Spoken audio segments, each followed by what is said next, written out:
Today in this lecture we are going to discuss the effect of heavy exercise on cardiac output and venous return. What will happen to cardiac output and what will happen to venous return when a person starts heavy exercise. We have started our new chapter about muscle blood flow and cardiac output during exercise, coronary circulation and ischemic heart disease. So far we have discussed the normal blood flow to the muscles and the blood flow to the muscles during exercise, and we have discussed a few factors which basically affect the blood flow to the muscles during exercise. Now today we are going to discuss the effect of heavy exercise on cardiac output and venous return, because both the cardiac output and venous return are very much important in increasing the blood flow to muscles in heavy exercise. Now suppose for example we have the heart, and the heart is pumping the blood, which is known as cardiac output, and the blood is going to the different muscles.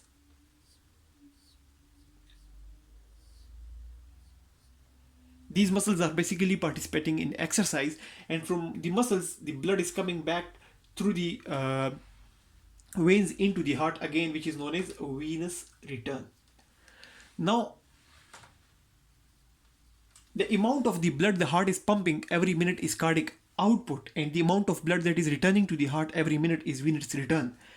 During heavy exercise there are changes in both the cardiac output and the venous return.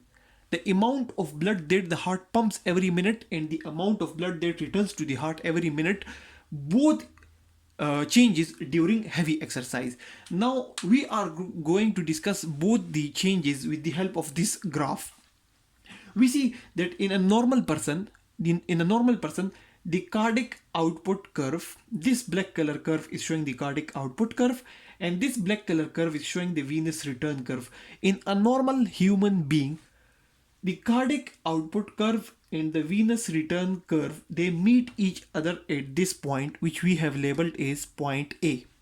And this point A is basically at 5 liters per minute, because we are denoting the cardiac output and venous return, and venous return on the y-axis.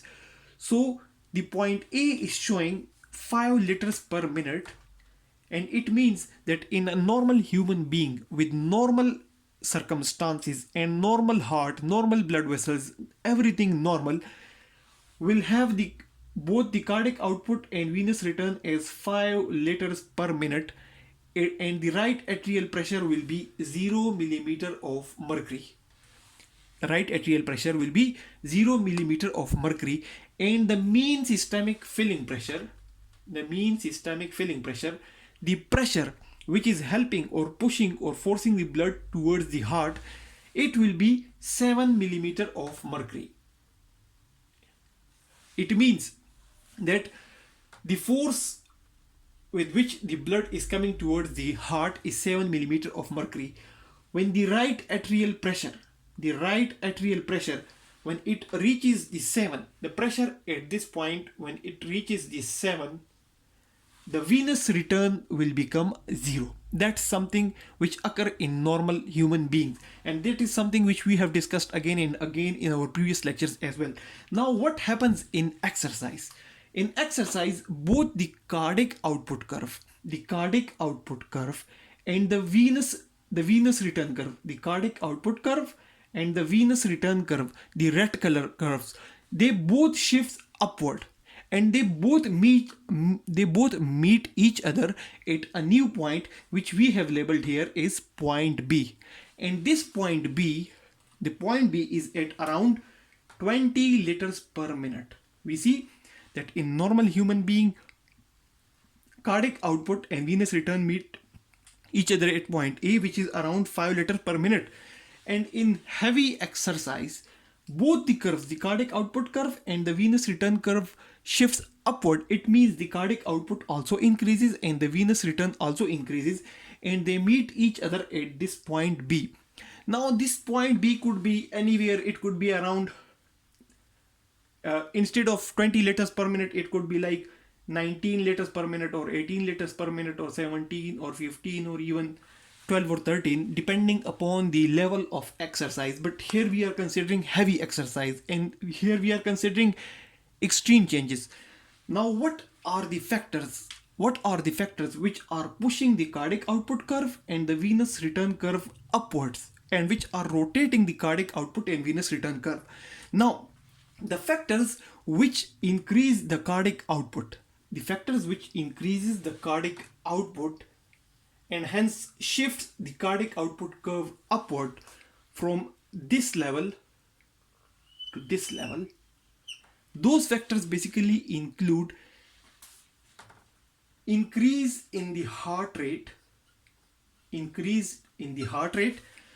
because the heart gets stimulated with sympathetic nerves. Sympathetic nerves coming from the brain. Sympathetic system or sympathetic nerves coming from the brain, they excite the heart during exercise and increase the heart rate. And similarly, this system also increase the force of contraction of the heart.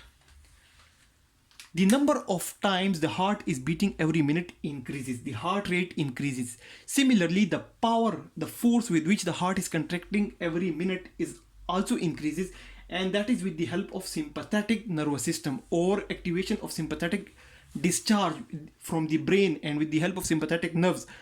So those signals basically activate and make the heart more forceful. These two factors basically shifts the cardiac output curve from this level, from the normal level to a higher level. Increase in the heart rate and increase in the force of contraction or the more powerful heart shifts the cardiac output curve upwards. Similarly, there are few factors which influence the venous return curve as well. So the most important thing is that the mean systemic filling pressure, the pressure which is pushing the blood towards the heart, the mean, which normally is 7 millimeter of mercury, increases from 7 to around 20 millimeter of mercury. From this mean systemic filling pressure to this new level of mean systemic filling pressure. Now the increased mean systemic filling pressure means that the veins are more full of blood, and that is also due to sympathetic innervation. Because the sympathetic nerves are basically constricting and trying to push and force the blood towards the heart. Similarly, during exercise, the muscles in the extremities, the muscles in the arms, the muscles in the legs, the muscles in the abdomen, they also contract, and due to their contraction, the veins inside the muscles, they get contracted, and due to their contraction, they force their blood toward the heart. So which basically increases the force, the mean systemic filling pressure. So the mean systemic filling pressure shifts or increases to a higher level, and it increases and shifts the venous return curve or rotate the venous return curve towards the right side. Now normally the right atrial pressure only has to increase up to 7 millimeter of mercury to bring down the venous return curve to this zero level. When the mean systemic filling pressure has increased, now at this new pressure, the right atrial pressure has to increase to this new level. It has become 20. So the right atrial pressure has to become 20, or it has to increase. It simply means that this force has increased more. To stop this force, this pressure has to increase more, and it has to reach the new level. The right atrial pressure has to reach this new level to bring down the venous return to zero level. And it simply means that the force with which blood is coming towards the heart has increased, or the mean systemic filling pressure has increased due to contractions of the veins, directly with the help of sympathetic innervation, and due to contraction of the veins due to the muscles which are being used in the exercise. Finally, there is decrease in resistance. decrease in venous resistance.